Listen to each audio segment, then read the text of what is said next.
Buenos días a todas las personas que están en este momento a través de la página web de Colfuturo. Agradecemos que se hayan unido a este evento virtual que vamos a tener con la Universidad de Sheffield. En la mañana de hoy van a ver y están viendo en este momento en pantalla a dos de las personas de la Universidad de Sheffield. Uno de ellos es pues, Tony Dolby y la otra persona es Robert Wapshot. Ellos son tanto de la parte de internacionalización de la universidad como también de la Escuela de Negocios. Entonces van a ver que esta presentación va a tener como un énfasis fuerte en su Business School. Antes de empezar, quiero recordarles algunos datos importantes. El primero de ellos es que Colfuturo tiene un convenio con la universidad en el cual todos los beneficiarios van a recibir el 20% de descuento sobre el valor de la matrícula y adicionalmente 2 estudiantes van a recibir una beca de 7.000 libras también aplicadas al valor de la matrícula. Estas becas de 7.000 libras pues, están aplicadas o están contempladas para algunas facultades en particular, como es Artes y Humanidades, Ingeniería, Medicina, Odontología y Ciencias Sociales.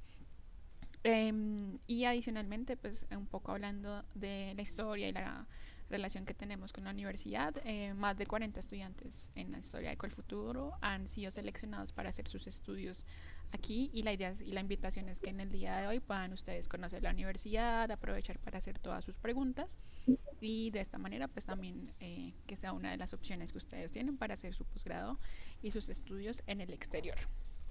Sin más, vamos a iniciar con la presentación. Entonces, Robert, Tony, thank you so much for doing this for our students, for your time. And if you want, you can start in this moment. Great, thank you, Angela. So, hi everyone. As Angela said, my name is Tony Dolby, and I work in the international recruitment team at the University of Sheffield. I'm Dr. Robert Wapshot. I'm a senior lecturer in entrepreneurship at Sheffield University Management School. So thank you for being with us today. So I'm just going to start off and go over a little bit about who we are as Sheffield University and the city. Then I'll hand over to Robert to talk to you about our management school, and then we'll finish off going over how to apply, fees and funding, and then we'll have time at the end for any questions. So to start off with, where is Sheffield? So Sheffield is located in the north of England, in the region of Yorkshire. We're about 45 minutes to an hour away in the car from Manchester and about 2 hours to London on the train. So a really well-connected city to travelling around the rest of the United Kingdom and Europe. And our closest airport is Manchester Airport, which is about an hour and a half away. The University of Sheffield was founded in 1828 as the Sheffield Medical School. When it started off with around 114 students. Nowadays, we have around 28,000 students from 150 different countries across the world. We're a leading global university, so we're in the world top 100, and we're ranked 78th in the world in the QS rankings and 13th in the UK. We're also a member of the Russell Group in the United Kingdom. Being a member of the Russell Group means that we're well known for the quality of our research that we do, and 99% of our research was recognised globally, has been recognised globally. But we're not also a great university for academic life, we also have a great campus life for our students. The centre of student life in the university is the Students' Union. And our Students' Union has been voted best in the UK for 10 years. And the Students' Union is there to represent you and support you. So each year, our Students' Union has elections for student campaign officers that campaign across various different areas. So that could be international campaigns and environmentally friendly areas to make sure that our students have the best experience while they're studying here with us. The Students' Union is also a great place to hang out with friends and meet your peers. So we have different bars, different places to eat, and we also host a variety of club nights throughout the week to get involved in. And we have a variety of shops in the Students' Union, and one of our shops does sell international foodstuffs. So you can kind of get some of the food from your home country, such as arepas. So it's a great place to be. The Students' Union is also there to offer advice and guidance for our students, and that could be on areas that will affect you throughout your studies, whether it be your academic life or your personal life.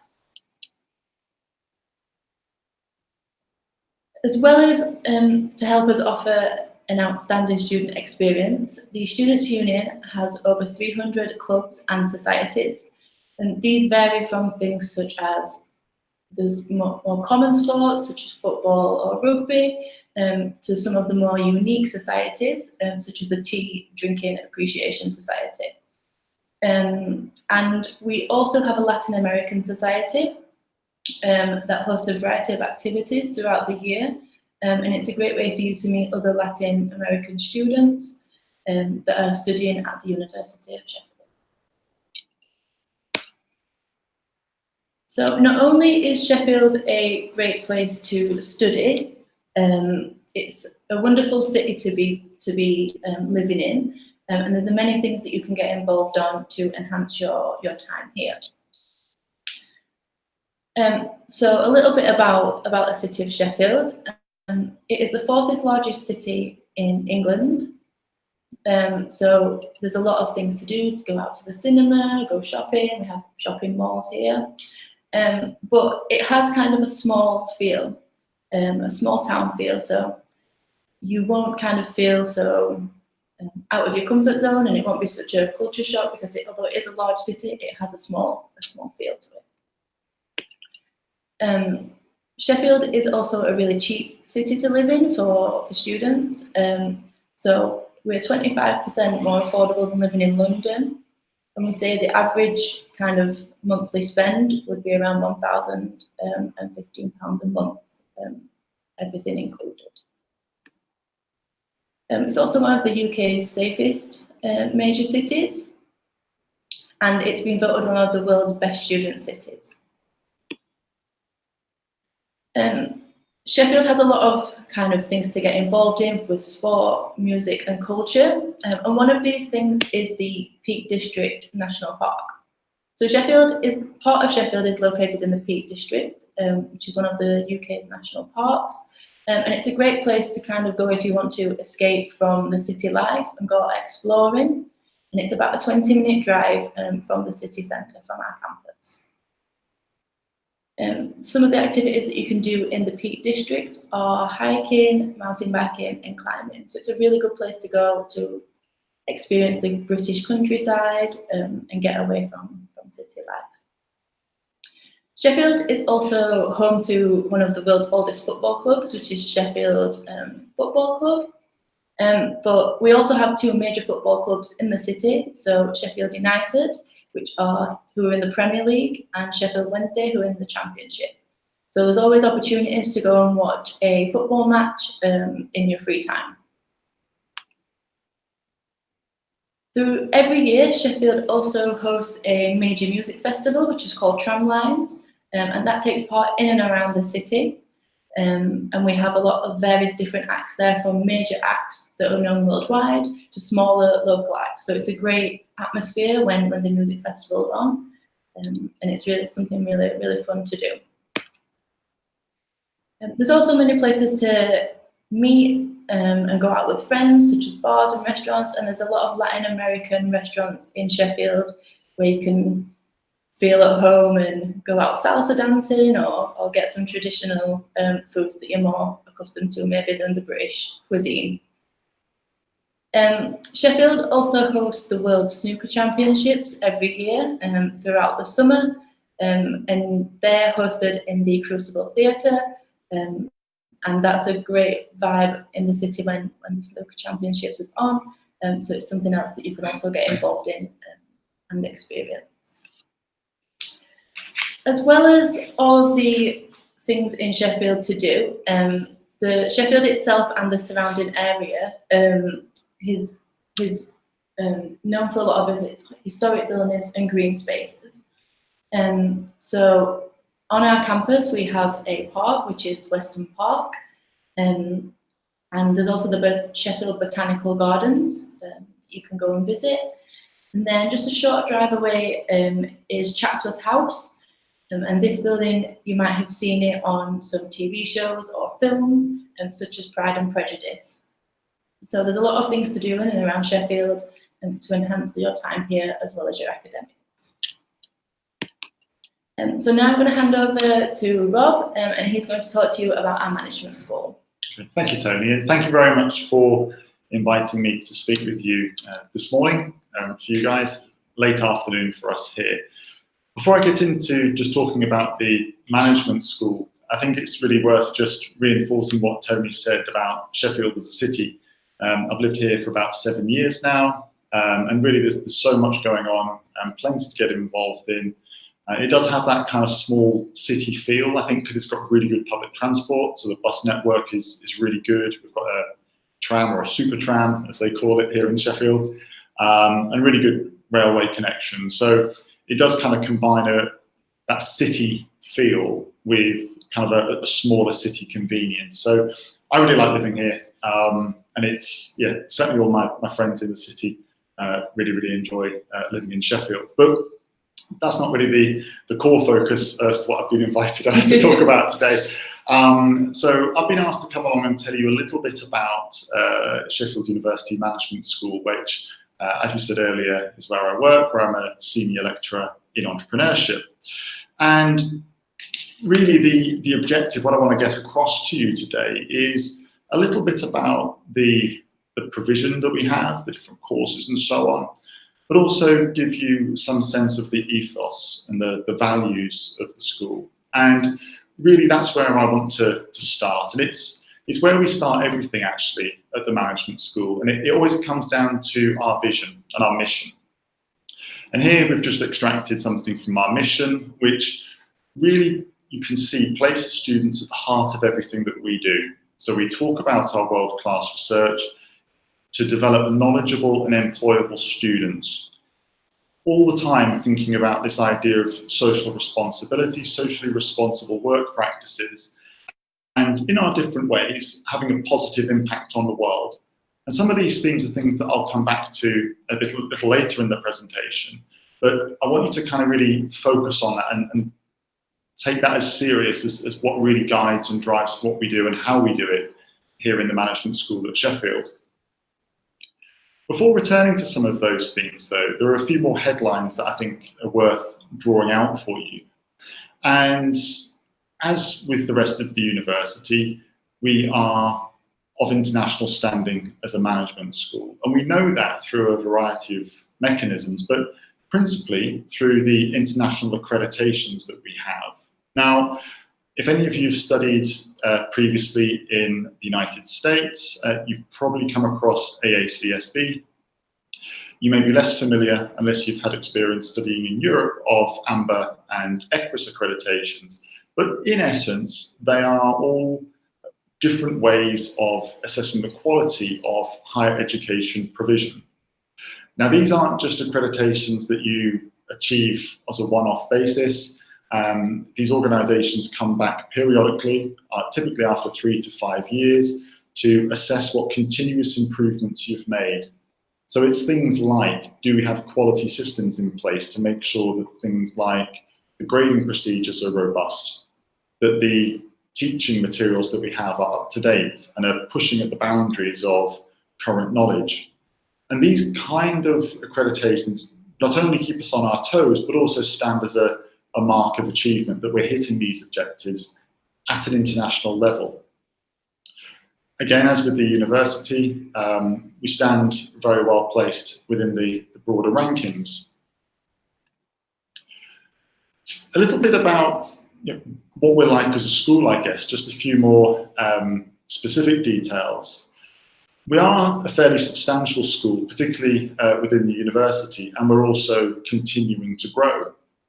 And the academic staff that we have are specialists. So typically have an active research background, or have joined us from industry, perhaps with consultancy backgrounds or management experience. So you're being taught by people who are either engaged in the cutting edge of knowledge in the different fields, or people who are joining the organisation with real life experience, and sometimes actually a combination of both. Certainly within our academic contracts, we have an allocation of days that we can use for consultancy, which is something that the university is quite happy for us to do. But also at the bottom of the slide here, you'll notice that we refer to 57 professional services staff. And professional services staff is really university lingo or terminology for those staff who are there to really support the operation and the running of the organisation. And a major part of our professional staff within the management school are there to support you as students. A good number of them sit within our student experience office, which is our dedicated function to support management students, and also the employability hub, which is something that I'll come back to and talk about in just a moment. Excuse me.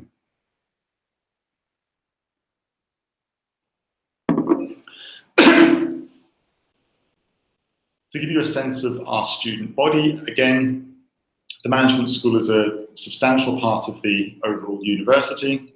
And here we can just give you some numbers about the balance of undergraduate, postgraduate taught, and also postgraduate research or PhD students that we have here. I talked about the importance of our professional service staff, and this slide just illustrates a few of the different ways that they get involved in supporting your experience. And as Toby talked about earlier, not only can you get involved in those university societies, whether that be tea drinking appreciation, I think it was. The management school has got its own society, ManSoc. We also have a large number of our students get involved in the investment society who manage a fund, and also Enactors, which is a global network of organisations based in universities that really try and bring about change in the world through social enterprises. And that's a competitive element, but it's also about making a difference both in the local community and further afield. So there's plenty of opportunity for you to get involved.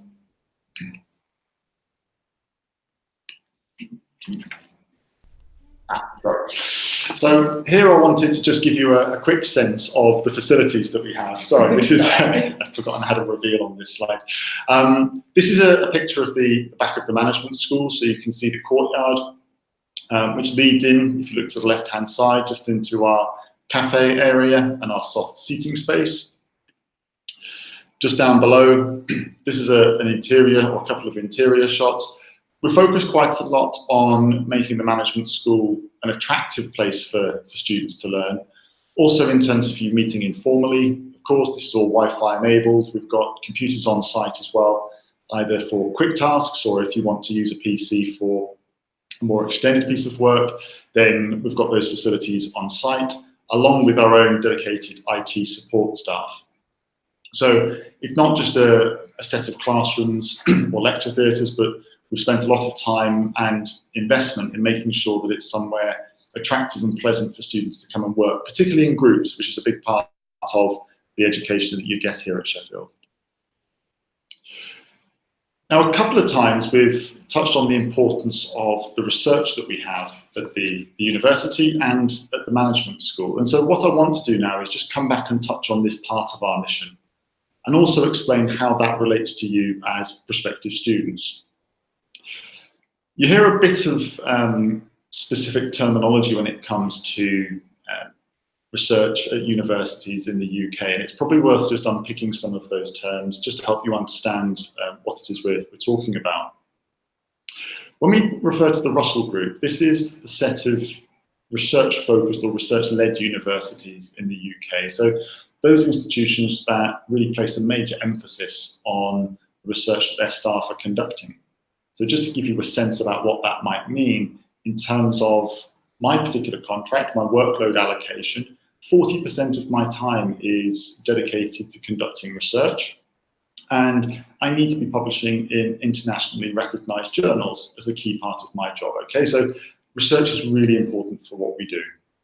When we talk about REF, so here it's REF 2014, that's the Research Excellence Framework, and it's a national exercise conducted across all the universities in the UK every 5 to 6 years. So we're due another one coming up in 2020, where they take a sample of all the research that's being conducted in different universities and different departments, and they evaluate it. So this is done by scholars from different universities, leading experts in their field. And one of the key things that we've achieved really well at, actually, at the management school is this idea of research impact. And that's research that makes a difference to the wider world. So again, going back to that mission, the core of what we do, we're not just doing research that sits in libraries all the time, but we're making a difference to the wider world. But you might be asking, well, what does that actually mean for me as a student? Well, I think it impacts you in three ways, really. I think for the first instance, if you've got people teaching you who are actively engaged in the cutting edge of the knowledge in their field, you get that as it's being conducted. So you get that research before it is featured in academic papers or textbooks. Now, those papers and those books could be taking maybe 2 years before they're published from the research itself being concluded. So actually, by hearing from the people who are conducting that research, you're getting an edge, if you like. So the second way in which it benefits you is that in order to hit the research attainment targets that we're set, we have to be experts in our field. And that means often that we spend an awful amount of time thinking about our particular topics. So if as a student you're sat in class and one of the examples we give to explain a topic doesn't quite work or doesn't come across as you might have hoped, not very clear for you, you can always ask, and there's going to be 100 different ways that we've thought of explaining the same point. So you're being taught by people who are really on top of their material. I think the third way that it potentially benefits you, particularly as you go back out into that wider world, is that because we're engaged in our scholarship, in our research, we work with governments, we work with public and private sector institutions, the name of Sheffield and just that brand recognition is something which is being spread through the research that we do, our engagement with these organisations. So when it comes to things like job application times, you know that having Sheffield on your CV or your resume is something which is going to kind of have that brand recognition with the sorts of people who will be reviewing your application. So that gives you a sense, hopefully, of the importance of research, but I want to just illustrate a few things about the work that we're actually doing. So here, this is my colleague Colin. And one of the things that he's really interested in is what we refer to as undeclared work. Now, this is kind of legal activity, regular work, if you like, but people aren't paying tax on their earnings. And it can be a big problem in societies, particularly when it comes to funding some of the things that citizens and governments want to do. Through Colin's research, he is now tasked by the European Union of advising governments within Europe about how to tackle that phenomenon of undeclared work in their economies. So he's advising senior government representatives across the continent, which is pretty substantial, I think, and actually making a positive difference to people's lives. Here, my colleagues John, Juliana, and Erica have been working with a number of retailers to reduce the costs of online sales returns. Now, over here in the UK, we've got a lot of money is spent online. We seem to be big fans of online retail. And one of the big challenges is that around 15 to 20% of items sold online get returned. And how are the logistics systems and distribution systems of these organizations set up to cope with those? Well, the work that John, Juliana, and Erica have been doing has been working with leading organizations to take cost out of that returns process. Again, benefiting organizations in the wider world. And coming to focus on this idea of well-being, we talked about socially responsible work practices. Here, Karina, my colleague, has been working with organizations to support people in their return to work. So after they've been off work with perhaps a period of mental health concern or illness, we've got to be really mindful about how we welcome people back into the workplace and make sure that their return is sustainable. Obviously, we don't want people falling ill again. So Karina's work has really been focused on how we manage return to work in a really sustainable manner. Now, these are just a few examples that we highlight. I could go on and talk about the work that we do in boosting the productivity of the UK economy that my colleagues Tim Vorley and Philip McCann are doing. I could mention that on Thursday I'm back down in London speaking to our government's business department about regulation and small businesses. So a number of different examples that we could draw on, and we do have this quite strongly applied element as well as the academic excellence to our research. And again, as students who we're teaching, you get the benefit of that research, I'd say in the three ways that I've already touched on. So what kind of stuff can you study? Well, as you can see, the principal areas of management and business are covered here, whether that be through a particular focus on things like the creative and cultural industries, whether you want to have a more disciplinary focus, so logistics and supply chain management, a variety of options in terms of occupations such as management or accounting and finance and so on. Now, given the range of programs here and the format that we've got, we're not going to go into these in particular detail. Obviously, it would be unfair of me to highlight any particular program, but I would encourage you to reflect on what kind of thing you have a passion for, what you're really interested in, and look a bit further into what you think some of the options and opportunities might be, because it's a really important decision, and it's important to get something that you're going to really thrive on and enjoy studying and want to learn much more about. I'd like to just say a little bit about how, we've talked about the staff who are delivering the programs, we've talked about the kind of thing that you can study, but I want to touch now on what's it actually like studying here and how are you going to go about doing that? Well, a lot of your learning is going to take place through lectures, so the more traditional lecturer at the front who's going to set out the basic background of a topic area. So typically lectures are about giving you an overview of a topic. As we get into more things like seminars and tutorials, so much smaller groups or workshops, we want to dig deeper into those learning ideas. And this is going to be supported by things like your wider reading. So we will identify areas where you might need to do a bit of your own reading or further study in order to really kind of flesh out or broaden your understanding of the topics we're talking about. As you might expect, we've got an online learning environment, so a lot of the materials that you'll need will be posted to our online site. If you like, it's an intranet, I suppose, but also pointers to other sources that you might want to consult. Of course, we have to cover the topic of assessment, which kind of freaks a lot of people out, but I think unnecessarily so, to be honest. Obviously, we need to know how you're getting on and your level of attainment, and that does mean that we need to test you in different ways. Now, don't worry if you're particularly nervous of exams or different forms of assessment, because you're going to be assessed in a variety of different ways. And this varies a little bit from course to course and from module to module. But we've got things like the essays, or perhaps a business plan task or a marketing strategy, that kind of thing. We also have the more traditional exams, where that might be required by professional bodies, or we just think it's the best way of assessing you. Throughout the program, you might find yourself being asked to take regular online tests.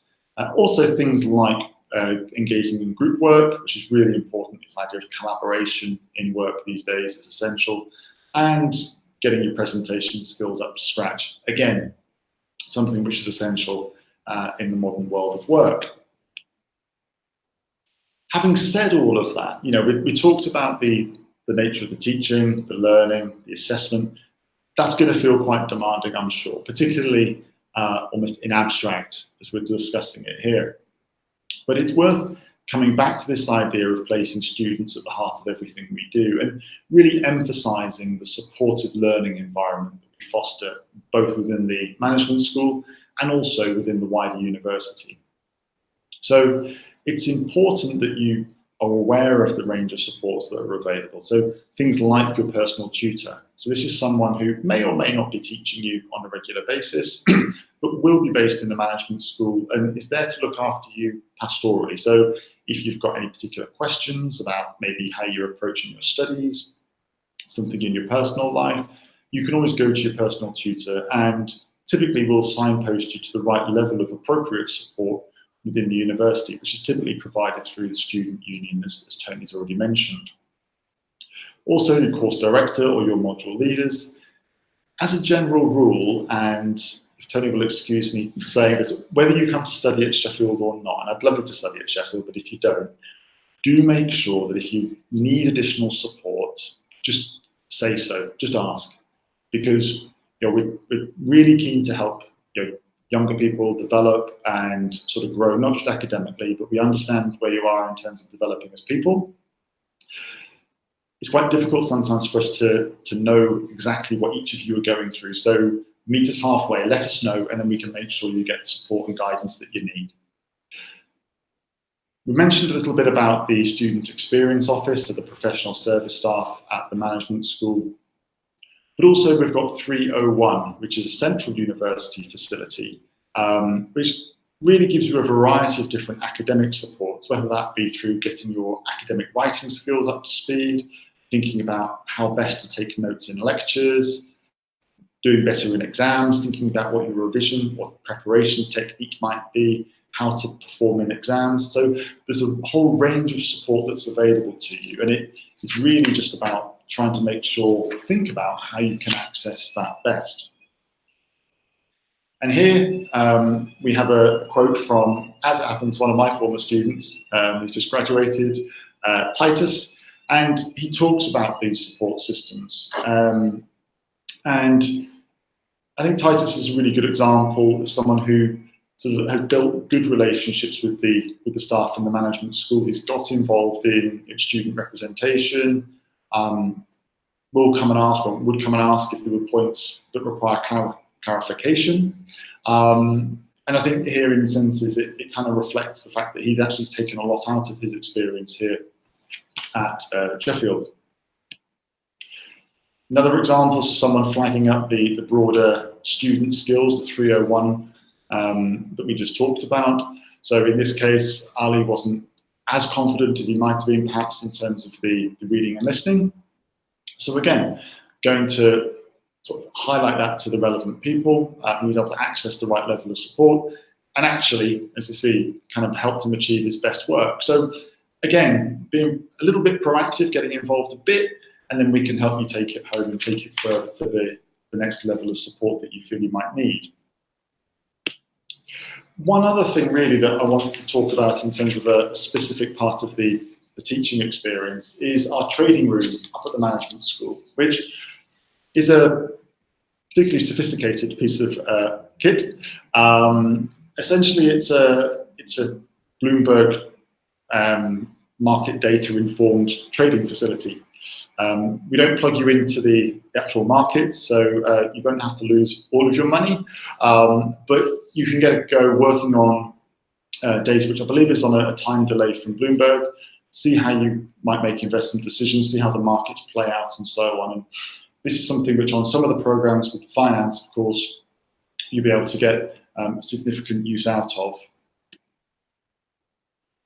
As you might expect, of course, that the different courses, as we saw a huge list of them a moment ago, all come with, or most of them come with relevant professional accreditations.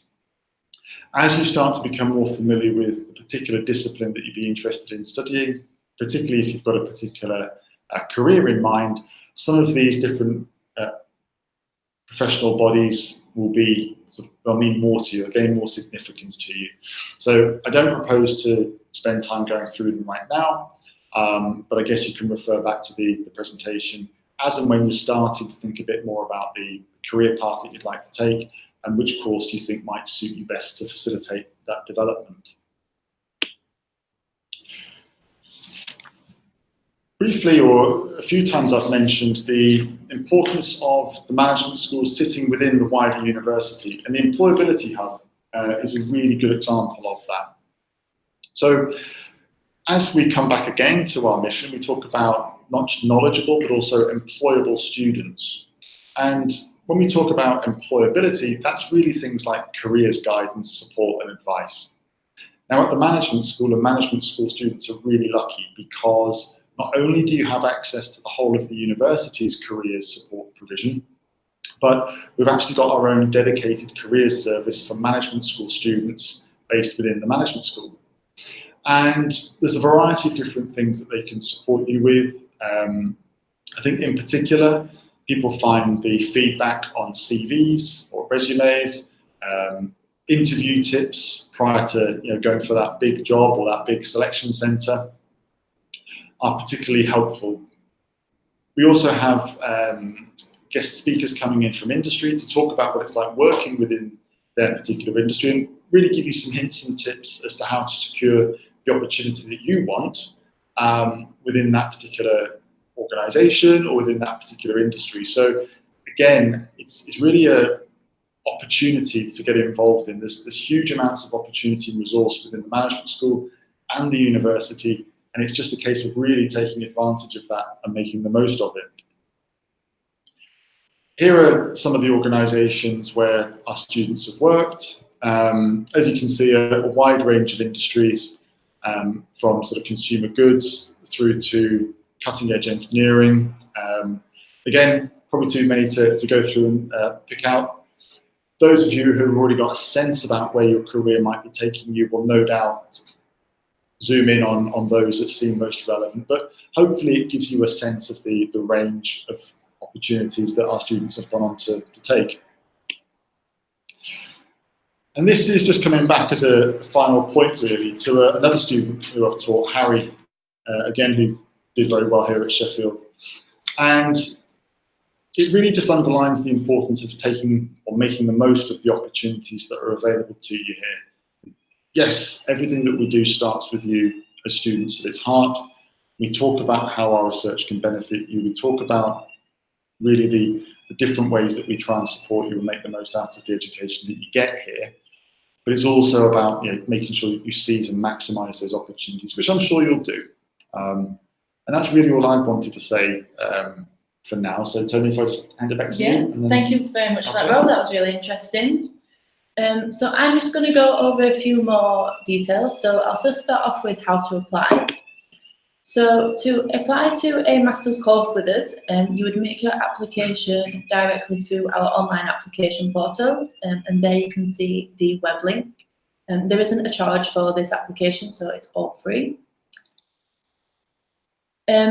Something important to note is that our Master's Management School courses are under the staged admissions process. So this is because our Management School Master's courses, for them, we receive a lot more applications than we actually have places for. So to manage this competition, we operate the staged admissions process. So this means that if your application is submitted to us by a certain deadline, we aim to return a decision to you by a certain deadline. Now the dates that you can see here are for last year, but the dates for the upcoming academic year will be published later on this month. So just keep checking our web pages on the actual deadlines for when you need to make applications and when the deadline that you'll hear back from us will be. For our entry requirements, we would typically be looking for a 3.7 to 4 out of 5, depending on the university that you have attended in Colombia. And we also look for an IELTS, so proof of your English language requirements. And we were looking for around a 6.5 overall grade with a minimum of 5.5 in each component. And this may vary per course, so it's worth checking the entry requirements for your individual page, and you can see more about our entry requirements on the web page that I've highlighted on this slide. It's also worth noting that it is important that you to know that you can apply before you have your final grades, so you don't have to wait until you've finished your bachelor's degree to make an application. You can start applying as soon as the application's open later this month. And we recommend you applying 8 to 12 months before the start of your course. Just to finally touch on some fees and funding information. So the course costs for our management school courses vary from £23,750 to up until £25,850, depending on the course that you're wishing to apply for. And if you use the link that is highlighted here, you will be able to select the specific course that you're interested in and see the exact fee. As Angela mentioned earlier, we do have links with Col Futuro. So as she said, that we have a 20% discount on offer for students that are receiving Call Futuro funding, and we also have 2 scholarships available worth a £7,000 discount, and that will go towards your tuition fees. Although Call Futuro is probably your best option for funding, the University of Sheffield also offers funding opportunities for our master's students. So for students starting in September 2020, we have 125 scholarships available that are worth a 25% discount in your tuition fees. And for that scholarship, you have to make an application. We also have a 10% automatic tuition fee discount for students coming from Latin America. And if you fit the criteria for that scholarship, that will be automatically awarded, so no application will be needed. But as you can see on the link here, you can find a little bit more information about the terms and conditions, application dates, and more important information that you'll need to know. It's also worth noting that the British Council last year offered a scholarship for Colombian students specifically that are interested in cultural and creative industry courses, and this would be particularly important for our creative and cultural industries management course.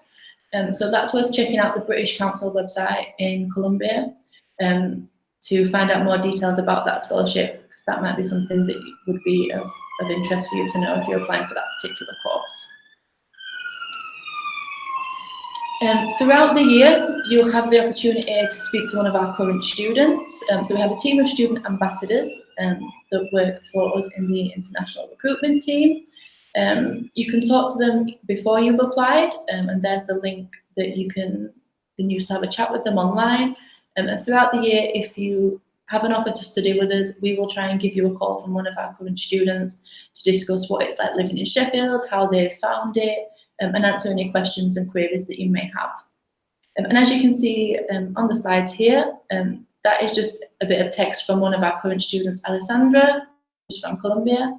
And she just kind of experienced the great time that she's had in Sheffield, and a wonderful experience that it's been for her. So thank you everyone for listening. We'll now have time for some questions, and if there's anything that you don't get answered right now, feel free to contact my email address, and if there's anything specific for Rob, then I can definitely pass it on. Okay, Tony and Robert, thank you so much for all the information. We indeed have some questions. I think that most of them were already answered, but I'm going to look through the questions and read some of them. The first question is how the triple accreditation will impact the program that I'm going to study. Someone is asking that, how this triple accreditation is going to make like a difference in their program. Okay, well, the triple accreditation really relates to us as a school, and we can perhaps get into it let's have a think about this. Okay, right, so within the UK higher education system, we've got varying mechanisms, if you like, for quality assurance. And that's really to make sure that all the programs we deliver are at the right standard of academic content. Okay, so that's something which is particular or peculiar perhaps to the UK system. Beyond that, within the area of broadly business and management studies, we've got these accreditation bodies such as AACSB, AMBER and EQUIS. And what they do is they come and do a deep dive on site to explore really the content, the relevance, the quality of what we do.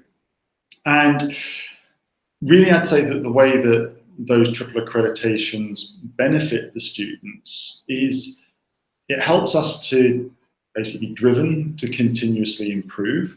So any areas where we think, can we do more here? Can we push further? That's something that these accreditation bodies want us to do. They don't just give their accreditations or approvals away to nice people or for free. You've really got to work hard for them. and they don't want you to sit still or rest on your laurels. So when you have an accreditation visit, and generally speaking, it might be 2.5 days on site with academic scholars from different parts of the world. We've got to produce a substantial written document which sets out who we are as a school, the way that we go about our teaching, our learning, our research. We set out what it is we've done so far and where we want to go next in terms of us as a school, and they come back and check. So it is a really thorough exercise. So what it means is that we do revisit, we reconsider, we are on top of what it is we do, because we have to be if we want to have these accreditations which we say reflect the standards that we set for ourselves within the school. Okay. Does that answer the question? Is that? Yeah, I think that it was a really clear answer. Thank you so much. Okay, thank you. We have another question from Diego. He's asking if you know the employment rate of any master's degree from the management school, or if you know how likely is to get a job in the UK after finish a program there. I would want to look that up before I spoke on that, because there's a number of different things that will come into play there. Can we just make a note of that conversation? Yeah. I'll speak with the Employability Hub, as I know they're across our employment data. So can I just check, so the prospective student who's asking can't be a national, is that correct? Yeah. Yeah, okay, that's fine. I'll go and ask the Employability Hub, and then perhaps it would be easier if Tony relays that back to you guys, and hopefully that's then clear. If it's not, just come back with a bit more information and we'll come up with a more specific answer. But if you leave that with me, then I'll find out what I can for you. Yes, of course. Anyway, the last slide is on the screen, so everyone has the option to write directly to Tony, so it's perfect. Yeah. The next question is just like for, I think, interest, is how the university made it to be part of the Russell Group. How was the process for you to be part of this research group?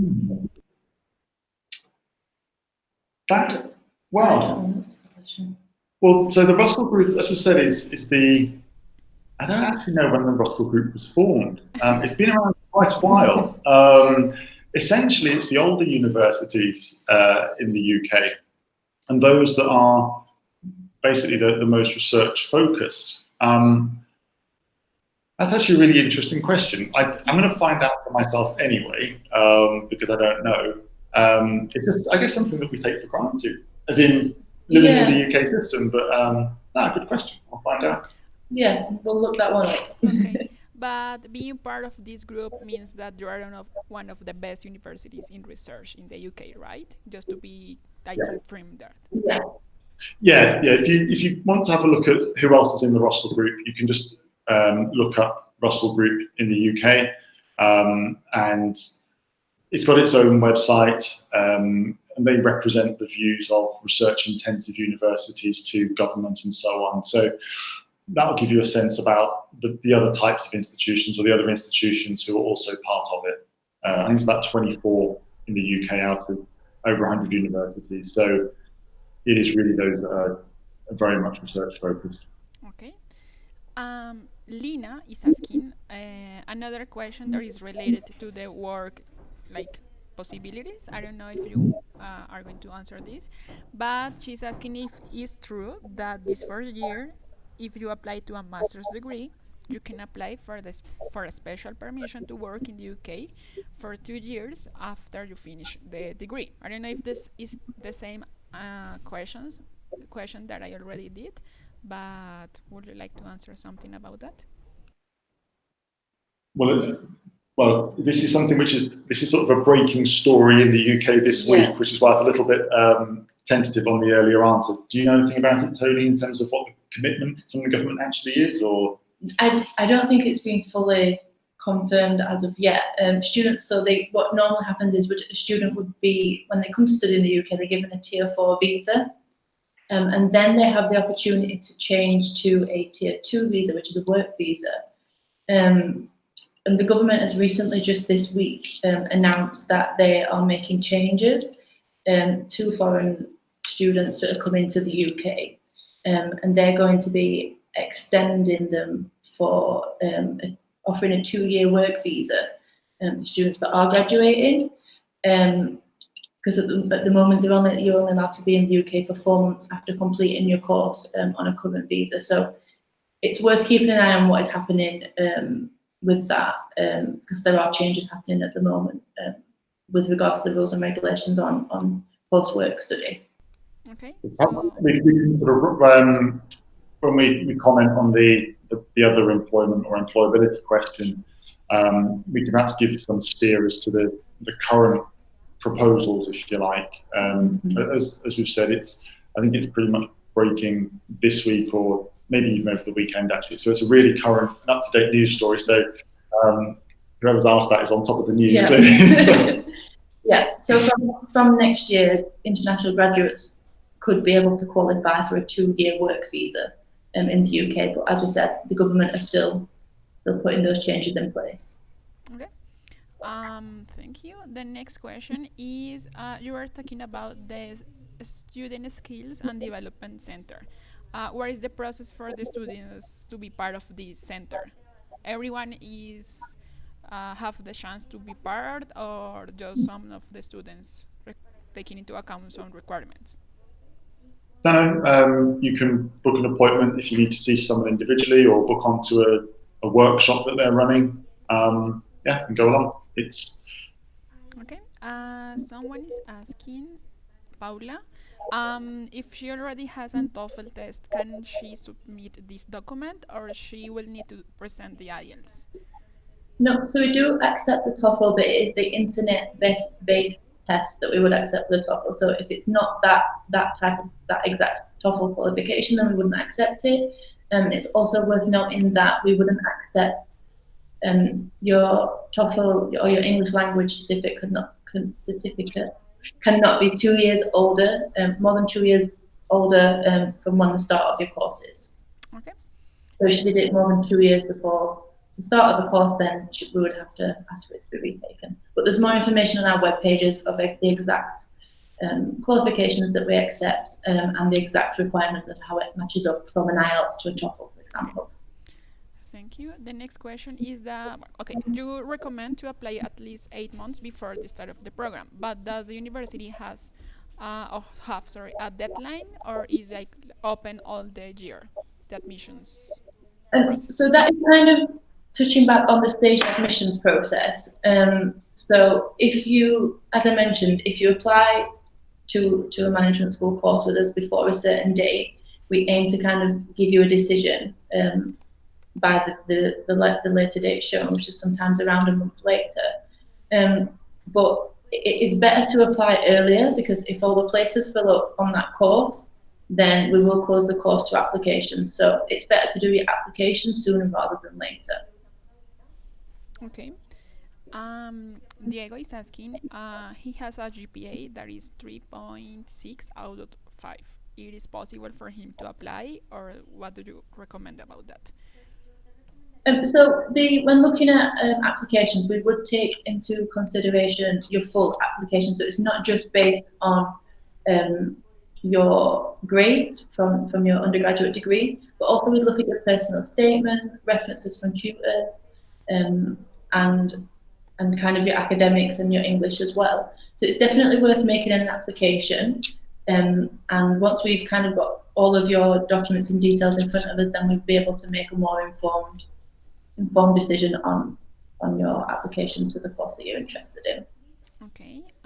The next question is regarding the financial aid that you present. Our students can get the Colfuturo discount that is covered by the agreement, but someone can have the agreement and the discount for Latin American students? So we don't offer them both together, so it's either one or the other. Oh, the other. Okay. Tony, are you there? Okay, yeah. The communication, yes. Oh, sorry. Would you like me to repeat the answer? Yes, please. I listened to it, but I'm not sure if our students. Okay, great. Yeah. So if you do obtain Culfuturo funding, then you can't get one of our university scholarships. Okay. So it's one or the other. Okay. And I think that the last question is there are some students that are interested in engineering programs or in architectural landscape programs too, where they can find more information about the subject they are interested in. Yep, so you can have a look on our web pages. So if you just go to www.sheffield.ac.uk and /study, and there you'll be able to see our online prospectus and search for courses within those areas, and click into the course title that you're interested in, see a more detailed description of the modules of the course, how it's assessed, and the entry requirements. And if you do have any more questions about specific courses, then feel free to send me an email, and I'll be more than happy to help. Okay. Those were all the questions so far. So thank you so much, Robert and Tony, for your time. Again, for all the information that you presented to our students. I don't know if you want to say some goodbye words before we finished. Thank you. Okay, thank you very much. Have a great afternoon, everybody. Okay, Bye. thank you. And to everyone that was online, I just want to remember that this session will be posted on our YouTube channel around next week. So if you want to share it or just watch it again, you can do it. And that we will send it to your emails. So you will have this next week. So thank you so much and have a nice day, everyone. Thank